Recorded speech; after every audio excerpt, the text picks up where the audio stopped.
soldiers, sex, and national security. Why has using dating apps become a dangerous move for military personnel?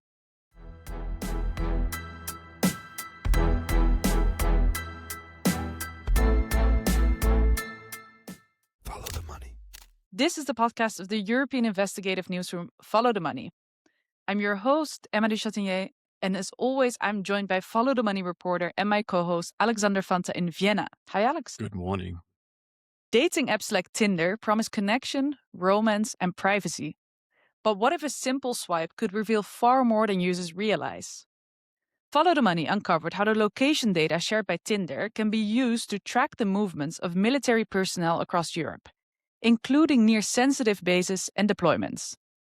By creating fake profiles and exploiting how the app displays distance, it was possible to follow soldiers almost in real time without ever even matching with them. But that raises serious concerns about threats to national security from countries from Germany to the US, especially as malicious actors are known to use dating apps to catch valuable targets and obtain confidential information. Today, we're joined by Follow the Money reporters Dimitri Tokmetzis, joining us from Amsterdam, and Sebastiaan Brommersma, joining us from Scotland. Welcome, Dimitri and Sebastiaan. Thank you for joining us here. Hi, Emma. Thank you. Good morning. Well, and to jump into this conversation, how did you guys first get the idea of looking into Tinder? Well, actually, Dimitri and we published a story together with Martijn Reuvers. And Martijn was actually a Tinder user. So he was looking for love, like so many other people on this planet. Martijn is also a bit of a tech geek, so he decided to just see what type of information about him is actually being sent to the servers of Tinder. And then he discovered that there's a whole bunch of information in there that he wasn't aware of that was being sent out, and quickly realized that this could be something that could be quite, dangerous for the users of Tinder. And that's where we come in. So he reached out to us and we decided to dig a little bit deeper and to see if we could find like a national security angle to this story. Because obviously if you can track anyone, you can also track military personnel, for instance. And so we did. So did this come out of a place of where you had already a very, very clear idea what kind of a story we're doing? Or were you just messing around at the beginning? I think we had pretty much a clear idea as to where we wanted it to go. Obviously, we still had to run all the data and see if we could actually perform what we set out to perform. But luckily, Dimitri is well experienced in these types of researches because he already did something quite similar to one of the fitness apps a couple of years ago. We focused on security first. So we looked, of course, at national security, but also looked at, Tinder, it's not really a safe space, of course, but you presume if you are a woman, for instance, that if you decline an invitation or a like, you don't like somebody, that you are not being tracked anymore, or you cannot be found by that person that you don't like. But the things that Martijn found, and we later also found, is that you can actually track people up until pretty close, actually. So we tried this on with Sebastiaan first. He lives in Scotland. And we kind of managed to find his house based on his using this app. Scary enough. And I wasn't looking for love for either Dimitri or Martijn at that point. So I was very surprised. That's super intriguing. So, but how did you make a story out of that? What was the idea? Well, first you have to get the data, of course, and to see if your assumptions are correct. So we kind of set up a big experiment and created false profiles of, I think it were 2 women, right? 3, yeah. 3. Women looking for love, of course. And what we did is we basically used what they call triangulation. So that's a very normal technological procedure. It happens when you use your cell phone, for instance. When you connect to a certain service, your cell phone is being tracked by the towers, cell phone towers. And if you have 3 towers connecting, then you can find the middle spot between those towers. And if you do that often enough, you kind of know where you are. That's a technique the police uses to find suspects, but that's also a technique that we use by placing our fake profiles, fake identities at certain places. For instance, in the case of Sebastiaan, we knew he was in Scotland, but to place it in certain areas in Scotland, And we asked Tinder, well, how far away is Sebastiaan in this case? And we got 3 different locations or distances, and we took the middle part, and then we just moved our profiles a little bit, and we asked that question again. And we did that thousands of times because we do it automatically. And that way you kind of see and hone in on where somebody actually is at that moment. So for your story, but whom were you hunting? Well, in this case, Sebastiaan, of course, to see if the process worked, because first you want to test it out on real people. So we did it on Sebastiaan, and Martijn asked a girlfriend of his if we could track her. And we found not her house, but the street where she lived. So we kind of knew this is well precise enough to find the people that we need. Obviously, other than just the location, Tinder shows profiles of people. So you have their images, you have their name, maybe something about their occupation, where they frequent, all those types of things. And if you pile all of that together, then it's quite easy, we found, to start pinpointing exact locations. For instance, if someone has bought a house somewhere, then you know their address. And it's very easy to check because of the triangulation aspect. You can see, is that really where they are during the nighttime or whatever. And so this triangulation method, in theory, I mean, I don't have the technical knowledge to do it, but in theory, every citizen could do it, right? It's not that hard. And with ChatGPT, most people can probably pull that off to do it themselves. It's really basic science that is being used in a lot of applications and things. Just to get back to the gist of your story, can you just give us how did you use this intriguing technique to reveal military secrets? Well, what we did is, Dimitri has already explained about those fake profiles that we had, and obviously we made fake profiles of 3 women because the majority of the people in the military are still male. And we just put them in the vicinity of known army bases, essentially, both in the Netherlands as well as abroad. So we took the biggest ones and the most important ones in the Netherlands, including the ones where the F-35 fighter jets are taking off and where the American nukes are stalled on the Dutch soil. But we also put them near the Ramstein Air Base, which is the biggest airfield for the Americans outside of the US, or at least in Europe it is. And in the eastern part of Europe, so both in Romania, where there's a couple of very big NATO bases, as well as in Estonia, where the Netherlands at that point was carrying out a live mission to guard the airspace against the Russian threats. So we just put these women there and automatically again made them change positions a bunch of times, and all of a sudden we could see the profiles of the soldiers that were on Tinder on base, and they started liking us or paying interest, or even if they didn't, or even if we liked them and they didn't like us back, for instance, we could still track them essentially. So what happened because of that is that we were able to see, for instance, in Estonia, where that live mission, NATO mission, was taking place, what Dutch military personnel was actually there. So if I was a Russian intelligence operatives running these fake profiles, I'd be using that quite easily to identify soldiers and then target them for whatever nefarious purposes. It already happens.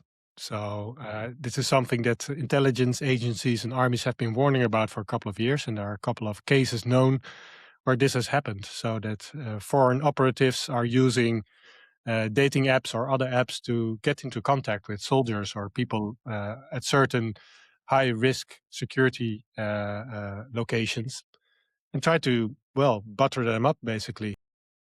So intelligence services or hostile actors can deliberately exploit this kind of data, but how does that work exactly?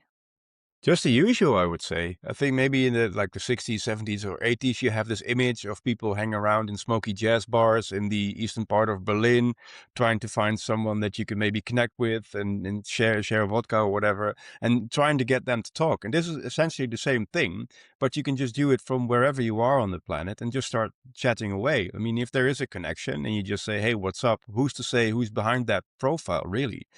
And as Dimitri says, it is already happening. There's militaries across the world warning for the dangers of Tinder and other dating apps, rightly because of this. But in the US, for instance, even last summer, there's a former army colonel of the former army colonel who actually pleaded guilty after sharing very classified information with someone he met on Tinder. They call it honey traps. It's not that sophisticated, you know. Everybody does strange things, looking for love and sex. A lot of people don't act too rationally, so they do a lot of stupid things. Yeah, so what kind of information, like really connecting it to this national security issue, what kind of information do people actually reveal on those apps? I don't know about you, Dimitri, but I was actually quite shocked as to the level of information that people just share through their profiles, like pictures with big guns, or saying that you are a ballistic missile operative, and just in the bylines of their bio. It's just unbelievable. Like, why would I can understand you have a sense of pride of maybe working in the military, but just keep it to a minimum, dude. Come on. Think if you look at it from the perspective of what an intelligence agency might find interesting, the first one is identification, of course, of possible sources that you can develop, but also the patterns that happen, because we didn't do it once, we did it over time. And if you look at people where they are over time, you start to see certain patterns. For instance, we found a couple of people working on a certain army base in the Netherlands, and a couple of weeks later, they were all gone, and they all popped up somewhere in Germany at another army base. So they probably are there on some kind of mission, or maybe some exercise. But that's interesting to know. This was an artillery unit. So for a foreign intelligence agency, that might be interesting information. Or they popped up somewhere maybe near the border at Lithuania, for instance. So you see people actually moving around. We also saw a diplomat first in London, and then he popped up in Ukraine. That might be interesting information to know. So they might not reveal something specifically in their bios or during talking, but you can get quite to know quite a lot of how they behave actually in their real lives and what they are doing. You can infer that a lot from those kind of movements that they make. So that's quite worrisome. Dimitri, you've done similar stories before. Is that like a pattern? I wonder how how is this not something that military authorities, for instance, are aware of and kind of warn their soldiers against? Why is there no Tinder ban on these kind of bases? That's a very good question. I don't know. We have had a similar cases before. The most famous one is probably Strava, a couple of years ago, where they looked at the fitness app, right? the fitness app, yeah. and people are logging their runs there, and they have this worldwide map. And basically, what you can see on that map is, of course, you see the big cities like New York, etc., and where many people are running. But also in the middle of nowhere, somewhere in the desert, maybe in Syria or Iraq, where there are not supposed to be any people, you see people running there. So that's kind of revealing. I did a similar story about a year later, using another running app, the Polar app. So we do basically the same thing. So continuously asking where people were in a certain area. So I was able to track people from their work, intelligence agency or a military base, to their home address. And I found people, intelligence agents. And one sunny Sunday morning, I actually went to one of those people here in the Netherlands. I knocked on their door and asked, well, this might be a little bit strange, but do you work for the military intelligence agency? And he immediately shut the door in my face, of course. And he probably called his boss. But yes, I found one. But also another one. It was quite dangerous, actually. That was of a pilot working in Iraq at that moment, bombing ISIS. And it was really easy to find his home address and his family. So if I was an ISIS militant, it wouldn't be very hard using this kind of app to get to his family, for instance. So that it was pretty scary sometimes. And it is scary. And I mean, you're not the only journalists to have done these kind of investigations. So that kind of examples happen time and again. And, sometimes, as you mentioned before, it's down to a security flaw in the app or something, but more often than not, it's just, the way these digital tools work. The people being active on the internet in places that are highly sensitive or working in jobs that are highly sensitive, they will eventually reveal data about themselves on the internet. So is there really no way of stopping that at all? Well, the problem is there are two types of data that are really harmful. And the first is the location data. Tinder, of course, needs your location data because you don't want to be matched with somebody living 1,000 miles further on. You want to be matched with somebody who's quite close. So they need your location, and there are many apps that need your location. But your location data is very, very revealing because they show those patterns over time: where you live, where you go to school, maybe if you visit an abortion clinic or a brothel or those kinds of things. If you work for the police or an intelligence agency, maybe. So you can already learn a lot from from this kind of data. And these apps, they collect this kind of data. Sometimes they don't really secure it good enough, like in the Polar case, and in this case also, I think, the Tinder case. Sometimes they sell this data to advertisers. And that is the second batch of data that is problematic. That is the advertising data. There's this huge network, a very fine-grained network of advertising on your phone and online. So they collect enormous amounts of information. That is not one party. There are thousands of those parties. And all those apps that are free basically get their money by selling this kind of data to others. And everybody can buy it. So we also got some of that data for free, actually. We just said we were interested in marketing things. Can we get a sample of location data from the Dutch users? And we got a sample of, I think, about 1 million people in the Netherlands for over a week, all the location data. And you can find people working in police stations, working in high security prisons, working on army bases, and you can follow them the whole day around. So, and I didn't have to pay for that. I just have to make one phone call, pretending I was somebody else, and I got that kind of information. And we can get it, journalists can get it, but governments, they also just buy this kind of data. And the thing with coming back a little bit to what maybe what alternatives would be like, the thing with Tinder in this sense is that Tinder is part of Match Group, which is the holding company, and they have different, like a variety of different dating apps. And in other dating apps, they make different choices. For instance, they don't say someone is like 1 or 2 kilometers away, but maybe someone is in this city.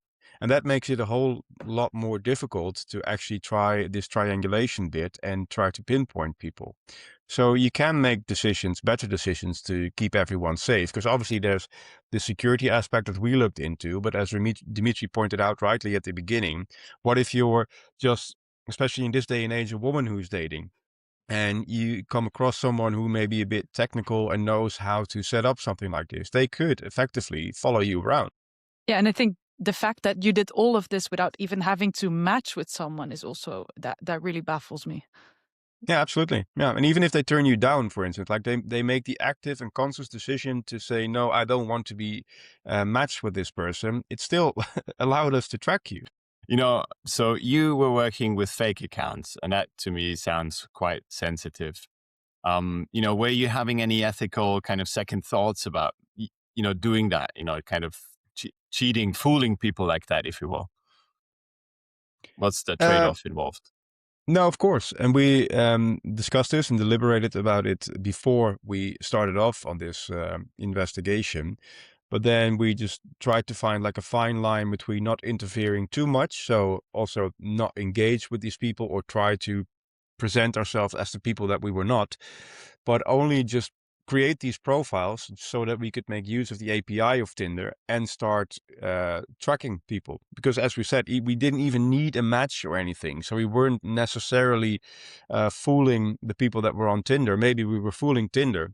But in order to investigate how their operation works, we thought that was justified. But obviously, we did make sure that we didn't cross any boundaries that we felt anyway. But you ended up speaking to one person, right, on Tinder.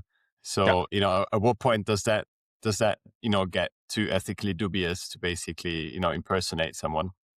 Well, there was a match with this person, and we opened up by saying, well, oh no, so we, to put this correctly, we did reach out to him, say we wanted to match because we liked his profile. And in all fairness, we did like his profile. That's why we wanted to chat with him. What did you like about the profile? Yeah, well, so what we liked about his profile was the fact that we could deduct that he was working at the Volkel Air Base and that he was on that base where they have the American nuclear missiles.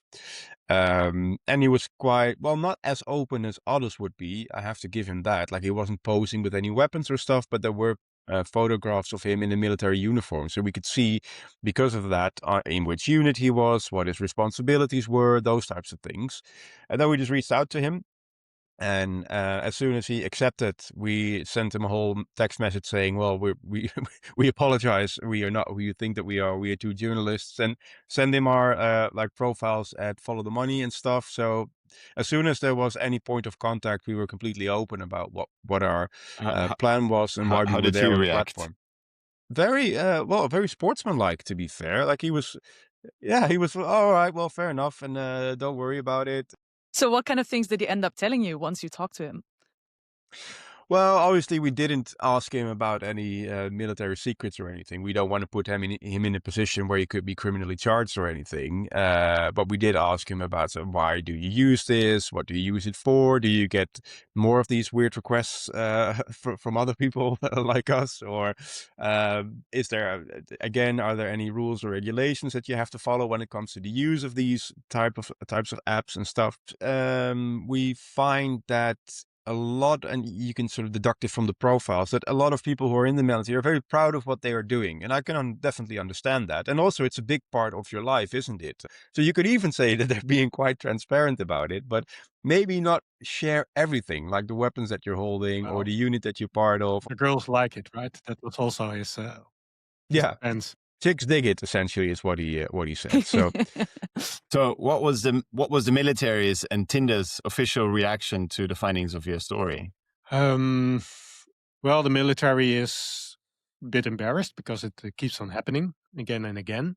But they're kind of in a bind, you know. These guys and girls are on a base for a very long time. They're often bored. So you don't want them denied to have a life, you know, an online life. And you can't just basically mandate that they cannot use their phones anymore or their private phones anymore. It's really hard. It's a hard decision. Tinder was a whole different story. They basically denied there was a problem, and they denied that what we have found, that it was technically impossible that we found that, because they have taken some mitigating steps for to protect their privacy more, but it's not enough. We said, well, we are happy to share our findings and our data with you, and so you can look at it, but they basically didn't respond after that. Were you already in touch with the authorities before you published the story? Yes, of course, we always do that. Yeah, we give them time to remedy the situation if possible. If there are if we can do it, everybody can do it. So if there's kind of information leak, you have to give the Ministry of Defense some time to make sure that people stop doing this. So we gave them a couple of weeks. But were the authorities aware at all before you published the story of this leak? They should be, because there have been ample warnings about this. Even our own intelligence agencies have warned about this, about the use of these kinds of apps by soldiers. So they could have known, and they should have known. It is quite short-sighted, if you ask me, because after the Polar article that Dimitri published earlier, there were measures that were only focused on like fitness apps, essentially, and obviously the obvious Chinese ones. But there's the problems that you have with those fitness apps are the same ones that we see here with dating apps, and perhaps even more so, because it's way more focused on contacting people and actually putting yourself out there and making yourself available and telling a little bit more about yourself. I mean, if you start flirting with someone through Strava, it will be very weird instantly.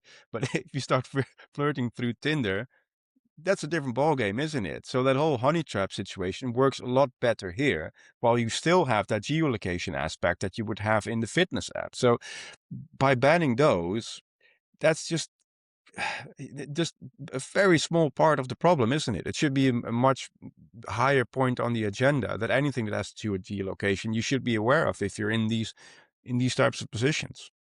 Well, there's also an underlying problem, I think. That's the way how we look at this kind of data leaks.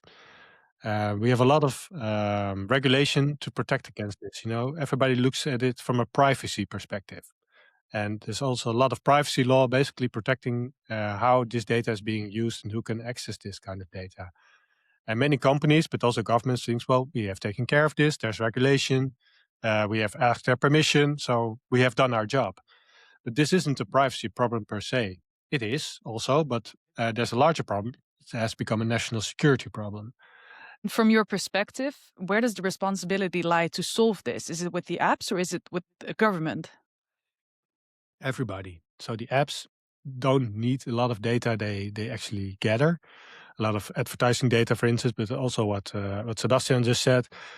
You don't need the distance to somebody on Tinder. You need their location, roughly. The kind of city, which city is somebody living in, or which province, or those kinds of things. You don't need the exact distance.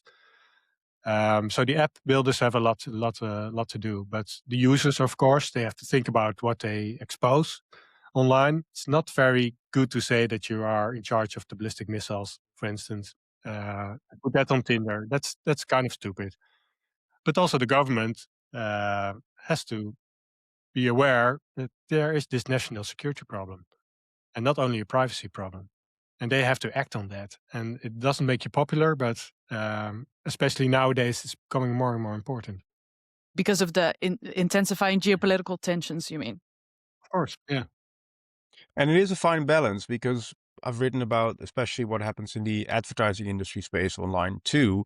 And there you see that our intelligence services actually use those data as well.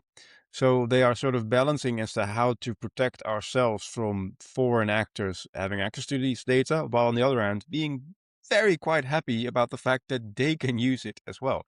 And this makes the whole political discussion about should we be against it? Do we want it? Very murky at best.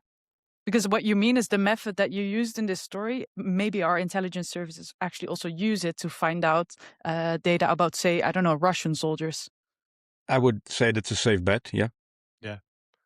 Plus, now that the US and Europe are not friends anymore, and let's say it's a hypothetical, we get into a conflict around Greenland.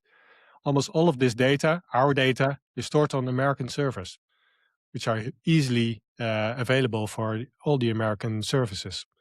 So basically, America knows where all our soldiers are, what they are doing, who are they connecting with. There's a lot of interesting information for their intelligence agencies. And as long as there's peace and we're happy friends and we all get along, that's fine. But when the shit starts to hit the fan, then we have a big problem. It's been a year since you published your story. Has anything really changed since? Not that I'm aware. No, I don't think so. Well, there's more awareness of the dependency on this kind of technology, American technology, and maybe more awareness about the dangers of relying too much on this technology for national security purposes. But Tinder wasn't about to change anything, so I don't think they have changed anything.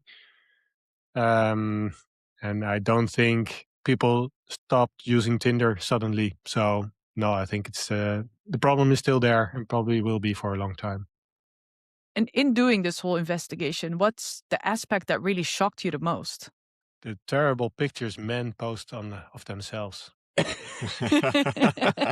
Bare chested, with fish, caught fish, with friends, drinking beers. I think, I felt sorry for the women on there. Well, you're not the Thank target you. group, Dimitri. I know, because I don't see those kinds of things. So I'm a happily married man. On that note, we'll wrap up today's episode. Thank you so much for joining us, Sebastiaan and Dimitri. And Alex and I will be back soon for another episode. Thanks, guys. You've listened to the podcast of Follow the Money. Our watchdog journalism is funded by our members. Subscribe and support European investigative journalism.